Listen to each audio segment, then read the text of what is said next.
world awoke on Easter Monday to a silence that echoed louder than bells.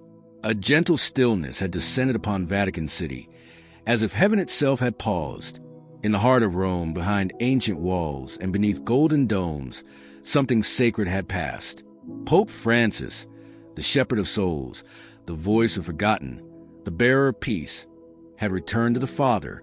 Just hours before, he had smiled and waved the oceans of the faithful in St. Peter's Square. Though his body was frail, his spirit stood tall. From his wheelchair, he blessed babies, smiled at strangers, and with every raised hand, it was as if he was saying goodbye, without ever speaking the words.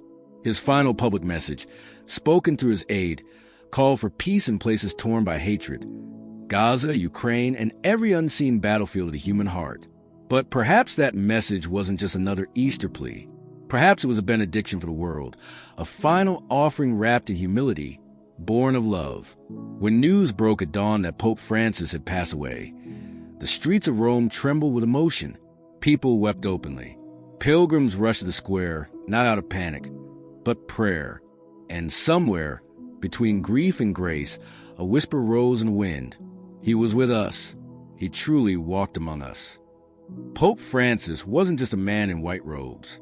He was a soul who chose simplicity over status. He touched the disfigured, embraced the forgotten, and spoke to the world not from a throne, but from the heart. His journey was never about power, but presence.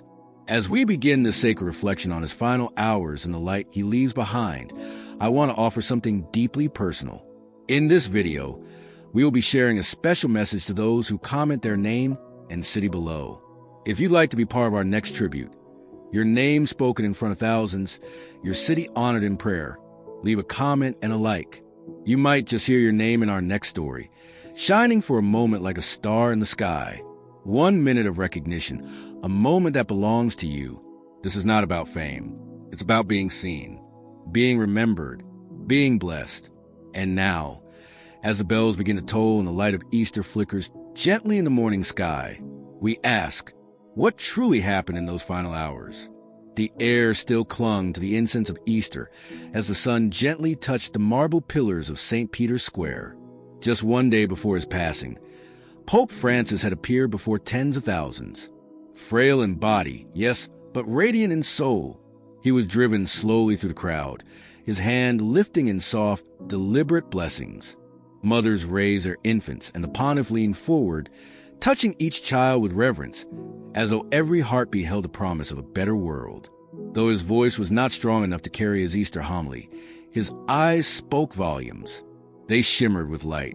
He listened as his aide read words of peace, and when the plea for Gaza, Ukraine, and the suffering of the poor reached its crescendo, Pope Francis closed his eyes, not in exhaustion, but in deep, sacred prayer. It wasn't just an address. It was a farewell woven into a blessing, the kind only saints know how to give.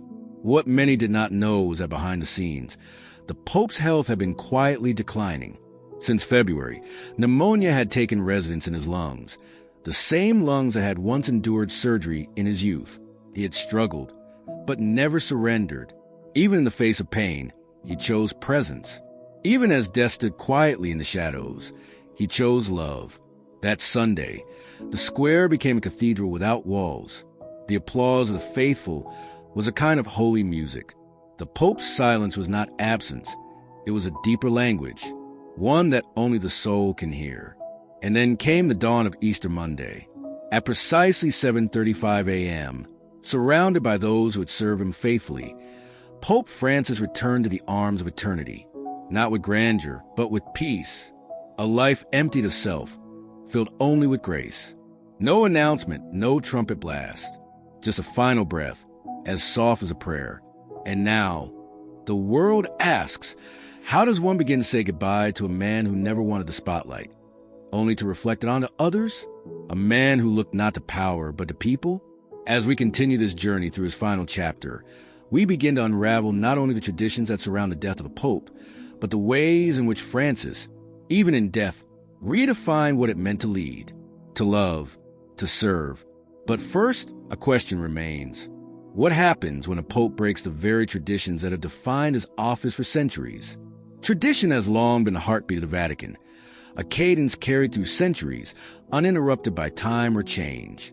The death of a pope, like his life, has always followed sacred choreography, a ritual of reverence, a holy sequence preserved across generations. But then came Francis, a man who had never been one to walk only where others had tread. As news of his death spread, the Vatican's time-honored protocols stirred into motion. The Camerlengo, the papal chamberlain, performed the ritual that confirms a pope's passing. He called the baptismal name of the departed 3 times. Jorge Mario Bergoglio. Silence answered, and silence, in the sacred context, speaks loudly. It is the Vatican's final confirmation that a shepherd has left his flock. The fisherman's ring, once a symbol of the Pope's authority, is then destroyed, its face scored and broken. In this act, power is not transferred. It is dissolved, as if to say, this mission was never about one man, but the eternal spirit that moves through him. But Pope Francis, in the grace of his humility, had already rewritten what this moment would look like. Where previous popes were embalmed and displayed on the grand catafalque beneath the soaring dome of St. Peter's, Francis chose instead simplicity. He refused the ornate tradition of 3 nested coffins, cypress, lead, and oak. In its place, a humble wooden coffin lined with zinc. No excessive ornamentation, no royal flourish. His body was not to be exalted like a relic, but be received like a loved one, a brother, a father. He had insisted. No public display upon the catafalque, no parade of sorrow. His coffin would remain closed, its lid gently removed for moments of intimate farewell, a quiet offering to those who wished to pay their respects, not as subjects, but as family. Francis understood something profoundly spiritual, that holiness is not enhanced by spectacle. It is revealed through simplicity. Even in death, he taught us what it meant to live without attachment to power or prestige. He chose not to be entombed among the marble giants of the Vatican grotto, but rather to rest in the Basilica of St. Mary Major, a place sacred to the people, accessible to all. A final act of love for the city he served and the mother he adored. And so we are left to wonder, why did this pope challenge traditions so carefully preserved by time? The sun had barely risen over Rome, and yet the city felt cloaked in an ancient stillness. Within the Vatican walls, cardinals from every continent began arriving, their crimson robes flowing like rivers of devotion through the cobbled streets. It was not the sound of trumpets or choirs that filled the air. It was silence, a sacred, reverent silence, for the church stood on the edge of something holy. The chair of St. Peter was empty, but not abandoned. After 9 days of mourning, a tradition older than empires stirred once again. The College of Cardinals, spiritual leaders from across the globe, would soon enter the Sistine Chapel. Beneath the ceiling where Michelangelo painted eternity, these men would now seek the whisper of the Holy Spirit. Outside, the world watched. The conclave is not a political election. It is a prayer, a surrender. The cardinals enter not with personal ambition, but with trembling hearts, seeking divine guidance. Behind locked doors, no words leave. No eyes see, only ballots, only prayers. The rituals are ancient. The wait is eternal. 2/3 must agree. No one knows how long it will take. There may be many days of waiting. There may be black smoke first, signaling indecision. But eventually, the white smoke will rise. And with it, the world will hear the words, Habemus Papam. We have a pope. And yet, how does one follow Francis? How does any man step into the shadow of someone who changed not just the papacy, but the soul of the church? This conclave is unlike any before it. For those gathered are not just choosing a leader. They are choosing how the church will walk forward in a world desperate for truth, compassion, and hope. And so we wait with open hearts, with quiet longing, with prayers too deep for words. In this pause between shepherds, we are reminded that the church has never been about one man. It is about the Spirit that moves through them. And that Spirit, gentle, powerful, eternal, is alive. And so I ask you, sir, and all who watch with reverence, will the next voice from the balcony carry forward the light Francis lit? The doors of the Sistine Chapel closed with finality that echoed through time. Within those walls, history and heaven awaited. The cardinals, princes of the church, servants of the gospel, sat beneath the gaze of prophets and angels, beneath the painted fingers of God reaching for man. Outside, the world could only wait. Inside, the silence was sacred. This was not just a vote. It was a vigil, a whisper between earth and eternity. Ballots were passed hand to hand, not as tools of power, but as offerings. Each name written a prayer. Each prayer, a plea for wisdom. The Holy Spirit, invisible and powerful, moved through the marble halls, not in thunder, but in breath. And yet, as solemn as this ritual may seem, there was also something deeply human in that room. These were men with hearts, with fears, with hopes. Some had known Pope Francis personally, had laughed with him, prayed with him, been shaped by his kindness. Now, they must find someone who could carry that same light into a world that still walks through shadow. Outside, crowds had already gathered in the square, eyes on the chimney, hearts in their throats. Cameras rolled. Children held signs. Pilgrims knelt in the rain. Some prayed for continuity. Others prayed for change. All prayed for grace. And here, dear friend, is where your voice can join theirs.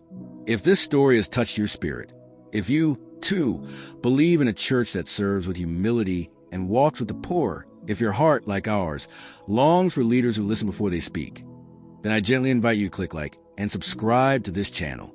This is more than a video. It's a shared moment in faith, a digital chapel where hearts unite in reverence. Your like is a candle, your subscription, a step forward with us.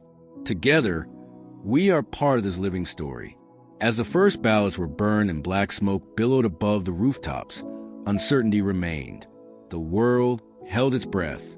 But within the chapel, something was beginning, a movement, a whisper, a possibility. And now we ask, who will rise to carry the cross next? The sky over St. Peter's Square was heavy with anticipation. Thousands stood shoulder to shoulder, eyes locked on the chimney above the Sistine Chapel. Pilgrims held their breath. Children clutched rosaries. The world watched in sacred silence, waiting for a signal from the heavens. Then, like grace breaking through grief, the smoke changed. White, a collective gasp followed by a roar of joy.